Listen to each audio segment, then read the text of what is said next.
And thanks for joining the SJ Childs Show. I'm your host, SJ Childs, and today my guest is Rachel Warner. Hi, Rachel. Thanks so much for being with us today. Yeah, thanks for having me. Rachel and I were just discussing what it's like to be a female with autism and kind of just different ways that we look at strategizing and just viewing a whole new world that I think the world is kind of just having a peek into. Wouldn't you hmm say? Yeah. Yeah, for sure.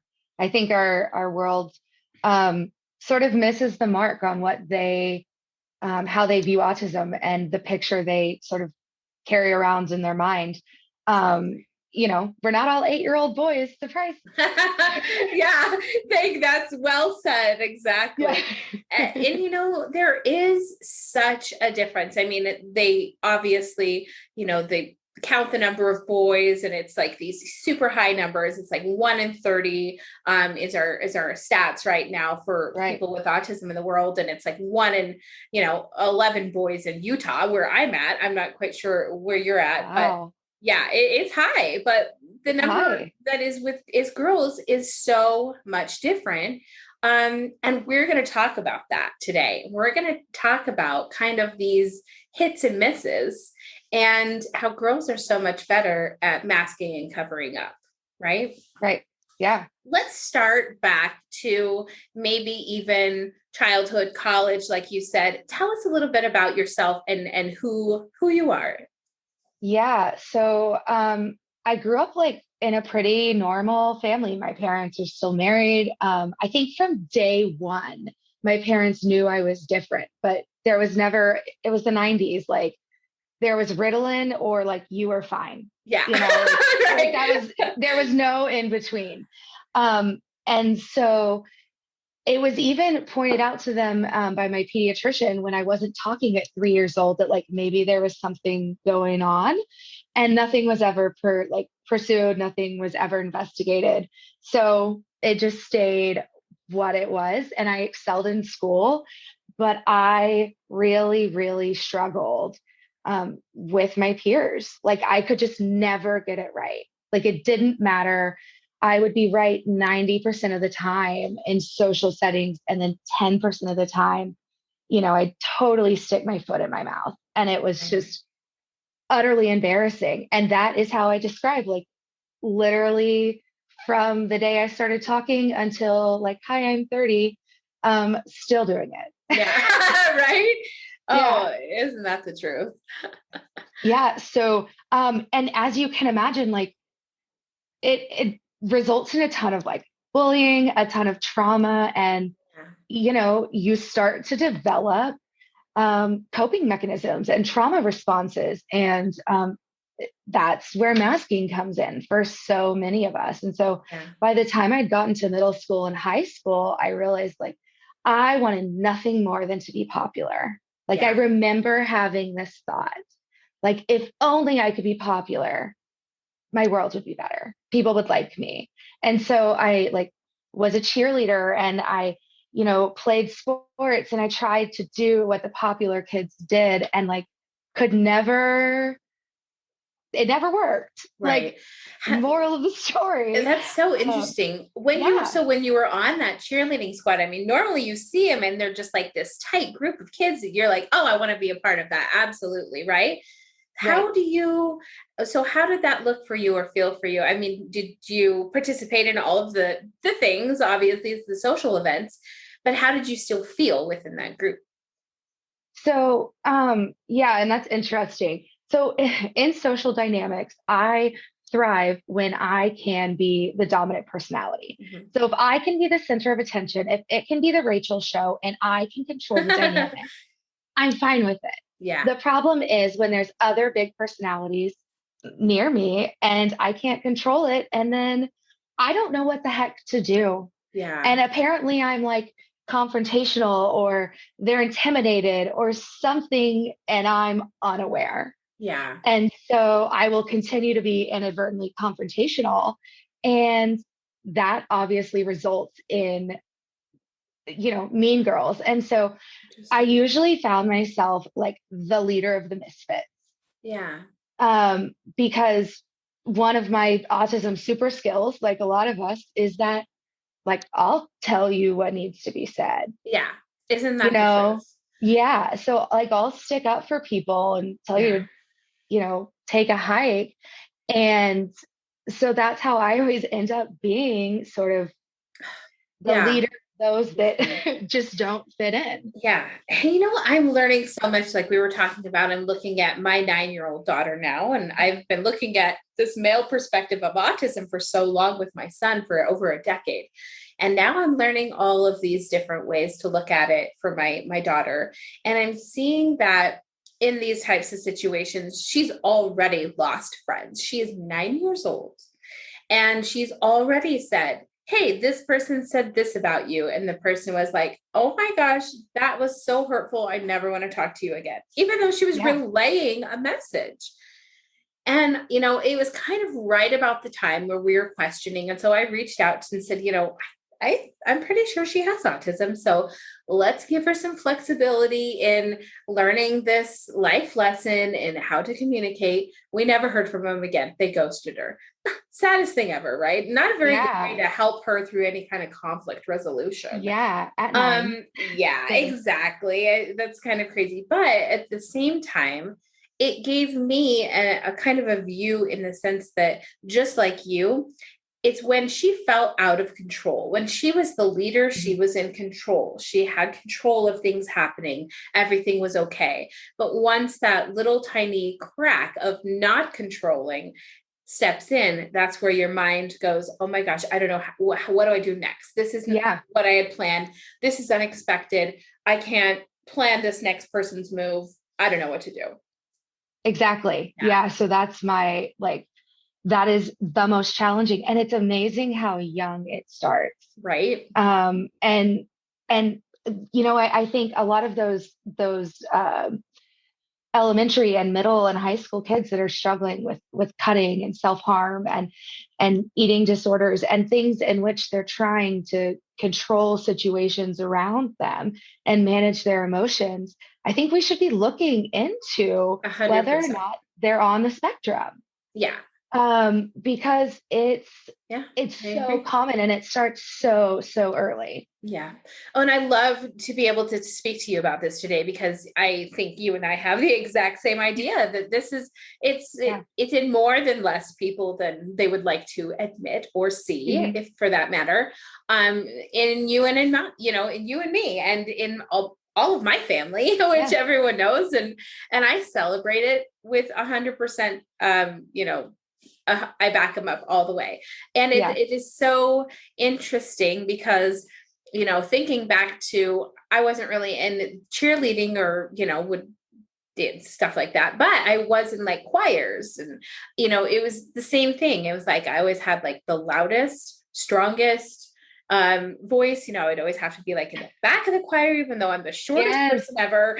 And I always like had to take control of all of these things, and people could look at it and be like, oh, she's so social, she's so outgoing, and so things like that. But to be honest, I never really felt like I fit in with anything, with any group, Right. any um group of friends. Yes, I had close friends, but it was usually one or two at a time, or not even Right. two at a time was too much, right? One at a Right. time. Usually found myself so much easier to deal with a group of boys and be kind of the tomboy Yep. than to be the girl and deal with all the catty like stuff. Like Yeah. I couldn't get it. I didn't like it. My mom was always, why don't you be the girl? Why don't you have the group of girls? Why don't you know? And yeah, I'd like to know that too. Like Yeah, mom. it sucks for me that I don't have Yeah. that. But yeah, they didn't see it, and Yeah. I could barely even talk to her about thinking that I'm on the spectrum, because she looks at autism just like you said. I'm not an 8-year-old boy. Right. I don't have either so much stimming that I'm like rocking back and forth, and I don't have a photographic memory, and I'm not speaking 25 languages, right? Right. So I can't be. And that's just absurdities that we need to clear up. I mean, yeah. And that's the thing. So like as we grow up, I mean, think about it. If you've been bullied since you're 9 or ostracized since you're 9, or even earlier than that, you you have two options. You either learn to fit in Mm. or you I mean, honestly, that's kind of the only option to Isn't it scratch the though? second Yeah, one. I mean, right? you learn to fit in or you're going to continue to be miserable. Yes. That's it. And so that's what you do, Yeah. and so all those weird stimmy things that feel awkward, or that, look awkward and people don't like, we learn to manage them, Yeah. a lot of times to our detriment in ways that don't bother other people. um, Exactly. I grind my teeth endlessly and I chew on the inside of my mouth endlessly. I was just going to um, ask you what some of your stims were, so that's yeah, interesting. yeah, I so have the hair pulling. I'm a hair yeah, puller. Like I pluck and pull my hair and always have, and nobody yeah. ever said anything. As a kid, Didn't that look I weird? chewed on my hair. I always Yeah. had my hair in my mouth randomly. Yeah. Um, I mean, I try to hide it like in videos from the waist down, but like I'm just spinning. Like I'm Yeah. just like wiggling in my chair and I can't sit still. And Right. honestly, I'd probably be like walking around and being all weird if I, you know, Wasn't able could to have, strategize, right? yeah, if I could have a Yeah. camera follow me, you see me wandering Yeah. around the room, like trying to clean stuff while I Yeah. do this. Isn't that But funny? yeah, we learn to mask it so people don't call us weird. We learn Yeah. to hide it and be more accommodating of those around us. And yeah, sometimes, you'll hear people say, like, oh, everybody does that. Well, yeah, everybody tries to be accommodating. You don't yell in church. Yeah. Like, you take a screaming baby out of a quiet room, Yeah. whatever. But like, I do it in every room I'm in Yeah. every situation I'm in, constantly, not just at church. Right. Exactly. Yeah. Exactly. No, and I think that there's a lot to be said with that in just learning how to use different language with our son, for example, when he was really little and would hear negative words like no or stop, he would totally full, those were his meltdown words, like trigger, Right. trigger, trigger. And so we were like, okay, like we're not going to force him to hear the word no and get over it and Yeah. say, get over all. No, we're going to change. So I say the word no, no, and but we're going to change, our, now he's older. We don't have to, we can Mhm. be a little less he's more flexible with us now with our vocabulary. Thank goodness.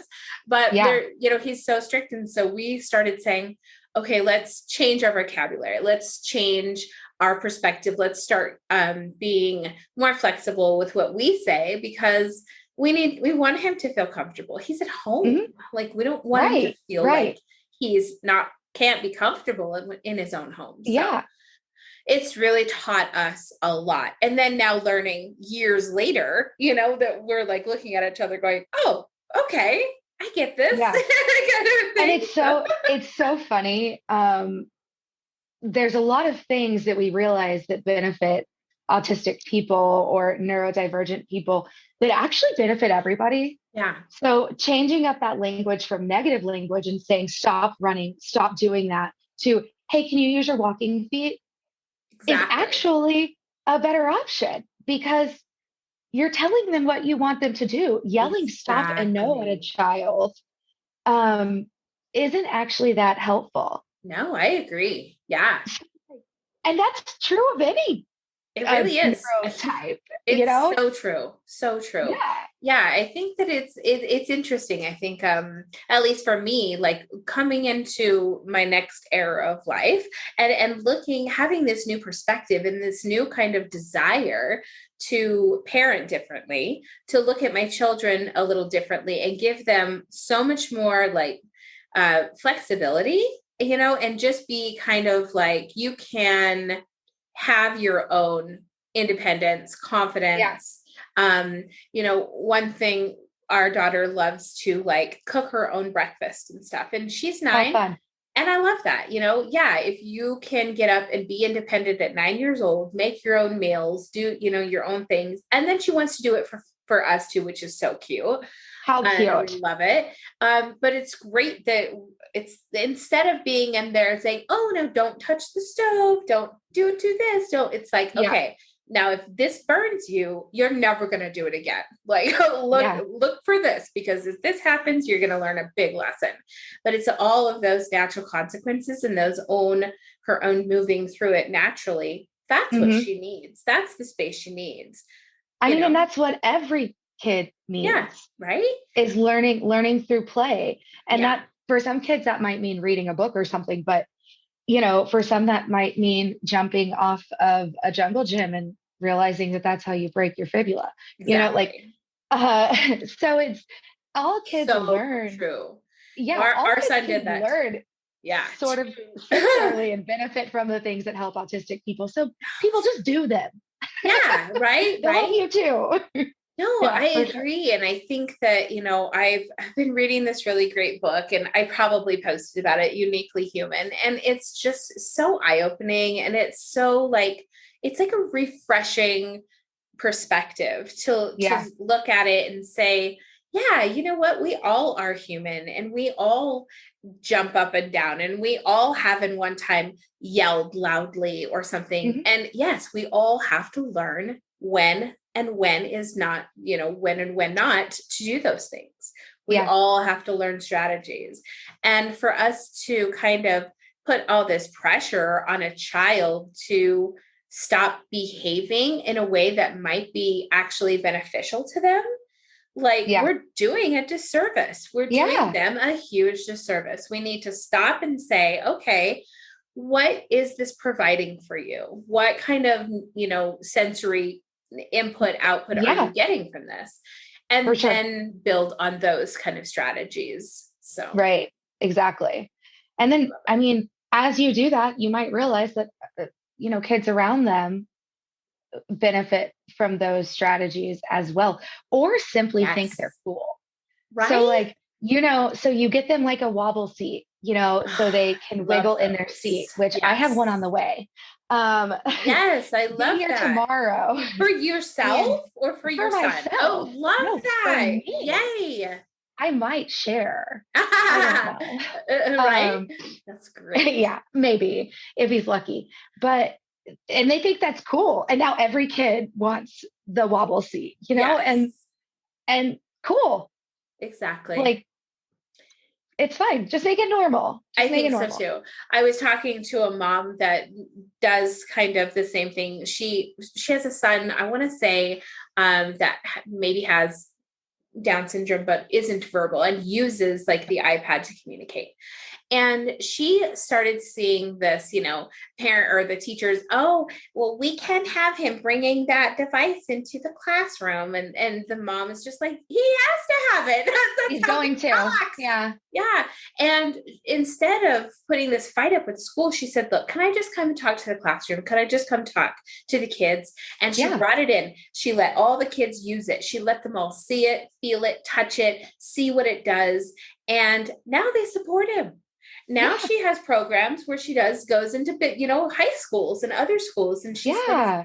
we can't just deny the needs of our kids. We have to bring everyone in the circle with Yeah. us, basically. For sure. And if you look at the history of autism and how autistic individuals and children specifically were treated during World War II, because autism was discovered at the same time that a lot of people were being exterminated for being different, Exactly. and tested on and things Yeah. like that. And so I fully believe, and I don't have any thing besides logic to back this up, but I think the numbers of autistic people we're seeing now is because It was like they wiped out.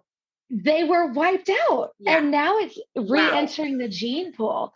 And so here we are, and people are like, oh, there's so many autistic people that didn't exist in my Oh day. my gosh, Yeah, because all girl. your friends were killed in World War II. Yeah. That's why And they it's didn't so exist. interesting you said that, because like I can give you the stats, like it's risen Yeah, 170% since the 1970s, 3 times per right. year, like 1 in 3 autistic people in the next 8 years, right? Or something like Yeah, that. So exactly.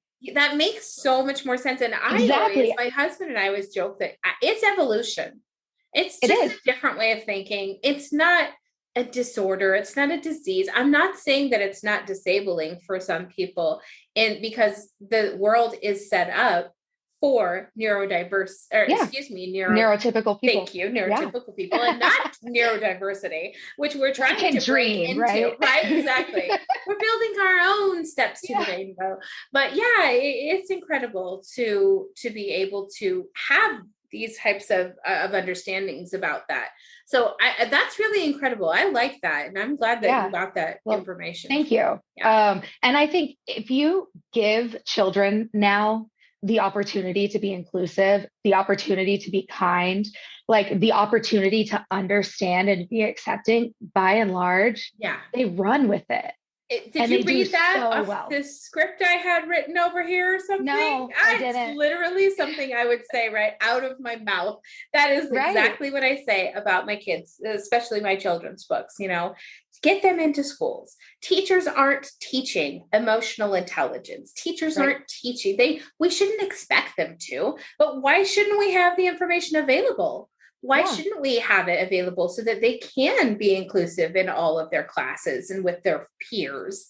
I think Right. it's so important. That's exactly what I say. Like, kids only face things with fear when they don't have knowledge to not face it otherwise, Right. right? And if Right. we give them just that little piece of knowledge and that information, it's so life changing for them, for their friends, for the brothers and sisters, cousins, whatever, church, Yeah, everybody in the exactly. community.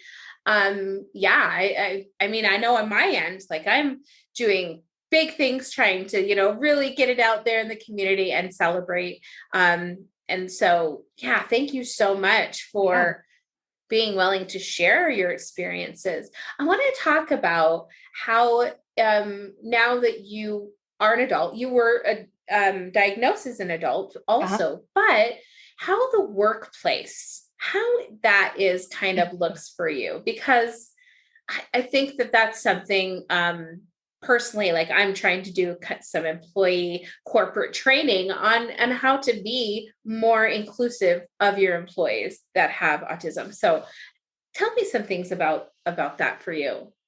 Yeah. So the challenges that exist in a workplace are so deeply embedded in the way America functions in terms of work. Um, for one, my rigid brain loves to think that you're hiring me to do a job. And if I can finish my job in 20 hours, then I should be paid to complete my job. Um, like it's not my fault I can do it in 20 hours and everybody else needs 40. Yeah. Like that's Yeah. not my problem. I did Right. the job. I should be Yeah. paid because I did the job. And I shouldn't be made to sit here twiddling my thumbs or doing other people's work because I can do mine in 20. So, Exactly. so there's a lot that is just deeply ingrained in the American work culture that makes it very challenging. And COVID has been amazing in revolutionizing how we look at work. And honestly, I think it's done some amazing things for autistic people Yeah. and probably people with other disabilities as well, because like work and workplaces were forced to go remote. Yeah. And these are things people have been begging Begging. for Yeah. so long, saying, True. if you don't need me here, why can't I sit under my weighted blanket Mm-hmm. and send these emails all the same from my home? Exactly. Why can't I go STEM in peace and still get my job done? Yeah. And work was like, no, we can't, we don't. And now it's been amazing that COVID has really pushed us that direction. And um, my current position is the first one I have ever disclosed my diagnosis to.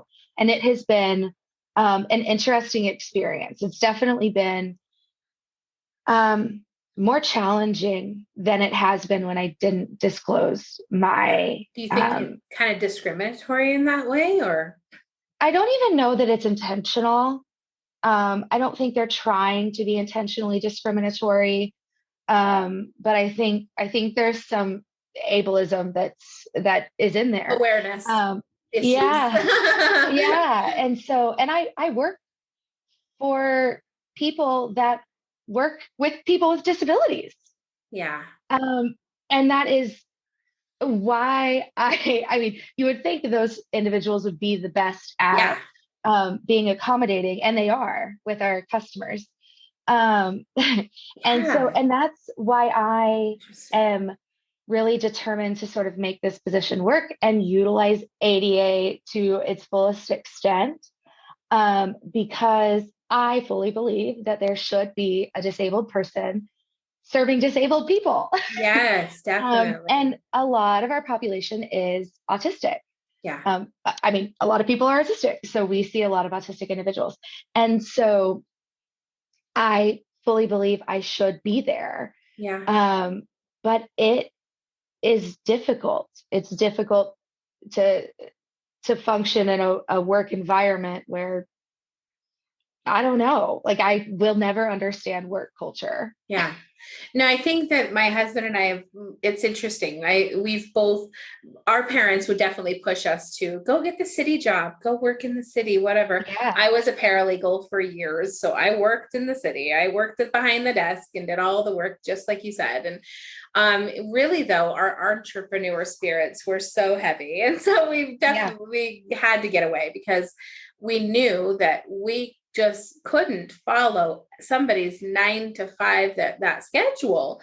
It hmm was just we couldn't do it. It was looked yeah, horrible to us, there yeah, wasn't anything appealing about it whatsoever. And so we've just kind of paved our own way and carved our own way through. My husband does construction, so there's a lot of flexibility in being able to be yeah. self-employed when you do that. And I'm doing these things, and so it's so nice to Just a be couple of things, just just a a few few things things, here just and saving the world over there. here, A dabble. exactly. And I only have 12 projects going on, not many. Yeah, right. Story of my Yeah, life. exactly. So yeah, it's really interesting. And I think that like I had said before, like I think I have always been so interested in something. I get in, I master it. I'm like, oh, okay, that's it. Okay, I'll do something else. And then I completely switched. I went Yes, from like being a paralegal to being a massage therapist. And my right. parents were just like, what? Like, are you crazy? That's no, you can't go. That's a horrible idea. Do you know what massage therapists look like? Oh, you know what I mean? Oh, and that was Yeah, like 20 years ago, 15 years yeah, ago, when it was literally just becoming a big thing. And it was all these massage, places were finally coming and everything. And it was inundated. But at the same time, it was this hilarious, like, yeah, I'm going to do something different. Like, what? Of course. I'm not going to stay in this 25 years or something, whatever. yeah, for I just, sure. not me. It's so strange to me that people manage to stay in a position, a career, a field that, I mean, for like a decade or something. Yeah, or I decades, can't, right? It yeah, is. yeah. It's So crazy. I can't handle that sort of pressure. And like it Yeah. makes me want to just quit and run instantly Yeah. when I think about it. And I've never had a job for more than a year in my Yeah. entire life, and I've worked since I was 16. Yeah. So I've never had a job for more than a year, which is very, very common among autistic individuals. Definitely. A lot of it is due to my husband's career in the military, but also it's because, um, honestly, by the time we move, I'm ready to quit. Like Yeah. I'm ready to be done with it. Start Like something new. you don't drag me out of there kicking and screaming. Like I'm like, Yeah. bye. Right. And so yeah, it's weird. And I will, jump to whatever that special interest is. And I'm halfway convinced that the reason I don't know how to do something, or like the reason I'm not a graphic designer, is because I don't have the right software. Exactly. It's not because I'm not capable, it's because I don't have the tools. And Exactly. that's my mindset on everything. The reason I haven't built a house yet is because like I don't own a saw. Like Yeah. it's not because I can't build a house. Yeah. It's because I I love don't own a that. saw, and Yeah. so I will, I always say like when my dad set me on his knee and said, you can be anything you set your mind to, uh, I thought that meant all at once. Oh, yeah, Uh, right. you know, I was like, Yeah, everything, all right, like dump it in. And apparently exactly. that's not how it works. But Isn't if that you need so funny? something done, get an autistic person to do it Yeah. real quick. Like, Isn't that the truth? Isn't that yeah, the truth? There's yeah, so many things I could, and one, hopefully once my son is at a more like flexible social dynamic with talking to us, then I hope that he helps with some stuff. I mean, I bought him this editing software when he was 9 because he was already editing videos at 9 years old, yeah. and he whipped through all of this stuff. And now 3 years later, 2 years later, my husband and I are like, hey, we should use that for our videos. We have this software. And now we're like, hey, will you show us? No way. Yep. We're on our own. But Yeah, he's moved on to some other special oh, interest he now. is. Yeah, Yeah. definitely. Definitely. It's always, it's been geography a lot lately. It's been a lot of geography lately. So, which I love. So I think I it's mean, exciting. it's kind It's of really fun. fun. Yeah. He just yeah, he's always going. I kind of think of my son, and I guess a little bit my husband too, but more my son, as like a computer that has all the tabs open at once. Right. All the tabs open. And so, and to be able to open his water bottle or things like those things are more difficult. Those life skill things are so much more difficult. But yes, he's telling me what, 5 to the 10th power is some quintillion number or whatever Yeah. it is. But Yeah. he, like, he can't get his water bottle open. And so it's Yeah. just so funny to see those, like, yeah. And other people, other parents, they probably look at it in much more of a challenging situation, Yeah. but we love it. We are like, Yeah. celebrate it, and I think it's Good. That's exciting. awesome. And yeah, we just, I call my beautiful chaos is what I have over here, Yeah. just constantly going, and everybody, it's like there's a meltdown a day, right? Right. Well, and So, there are, I like to think like I'm not disabled because I'm autistic. I'm disabled because the rest of y'all aren't. Like, yeah, like I'm not yeah, disabled because I'm neurodivergent. yeah, I'm disabled because the world is neurotypical. And exactly. so it's not something that's wrong with me. I'm not broken. Right. I just am highly efficient and I do not understand why you can't be too. Exactly. No, isn't that the truth? I really Yeah. had to, when I, kind of told you, when I told my husband that I thought he had Asperger's, and we kind of both, gathered together and brainstormed on all of that and just went, oh my gosh, this makes so much sense. Like all of the obsessions where I was like, no, you don't need another one of those. That's Yes. and he was like, oh, I absolutely do. And he all the facts and all the problems and all the things. And, there was just never a moment in his mind where it wasn't exactly what he needed. And now I'm like, okay, let's, now it's great because I can appreciate and not understand and not fight against it, because Right. but I Yeah. think that a lot of us, when we don't understand something, we just kind of like argue or don't want to look at it, don't want to see it. And Right. yeah, there's no time for that. Yeah. Yeah. My husband makes me table things. So I'll say, I really need this. Like, I really want this. And he's like, okay, buy it next week. And I'm like, but he's like, if you still want it next week, you can get it. And I'm like, oh, Okay. okay. And usually I forget about it by next week and I didn't really need it. Yeah. And Oh, so, that's he funny. really wants to make sure if I'm going to invest in something, that it's going to be one of those special interests that lasts more than 2 weeks Yeah. or something. Like it's That's not one really of those cool. fleeting ones. I think it's Yeah. great he's helping strategize for you and Yeah. helping you do that. Yeah. And how long have you been married? So we've been married 8 years. We've known each other since we were 12. What? So, yeah. Wow. Yeah. So we've That's been friends for amazing. quite some time. Yeah. We've been together for 17 years now. So I Yeah. completely get that. I think that it's almost like, I don't think he and I couldn't have been in any other relationships for much longer than just a few months or years, like Yeah. it was, but when we found each other and it was like, oh my gosh, number one, we're opposites as could be, which is the strangest thing. Right. But Yeah. we Same. also we could still today have conversations that we may or may not have had over the last 17 years and to be so happy to just sit out in the fireplace and just talk, Yeah. like, don't talk to him if you're a stranger. Don't talk to him because he doesn't like anybody. But Same. I can do that. I'm the special person that gets gets to get in there and have the conversations. And I find that to be so funny. I did a podcast about being married on the spectrum.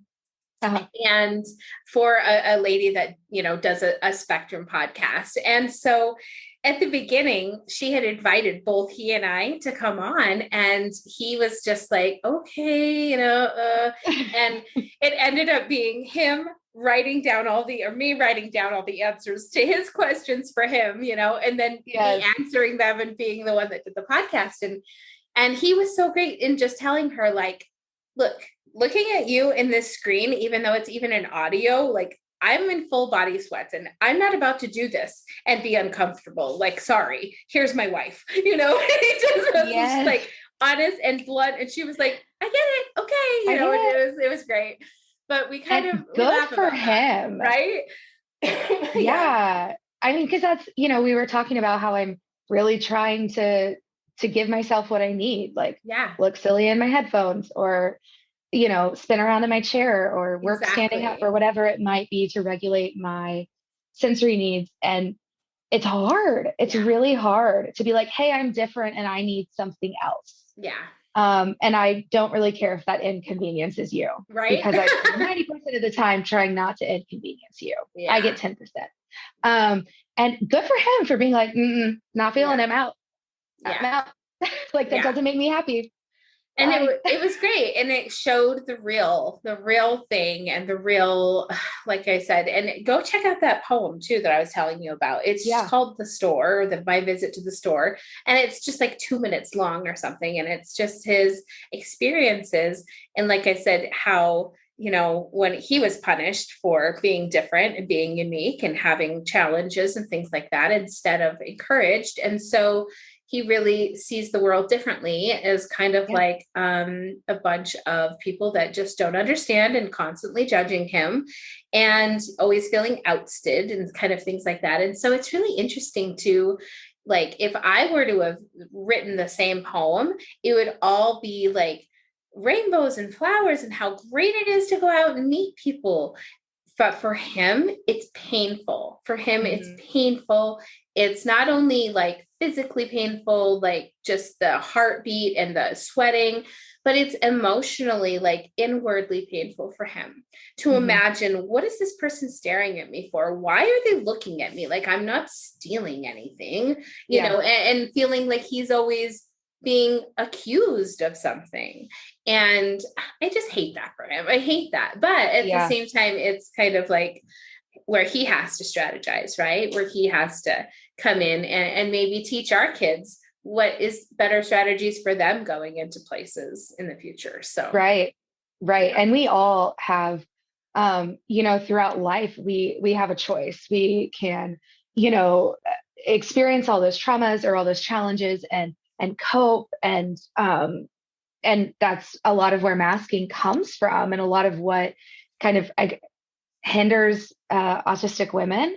Yeah. And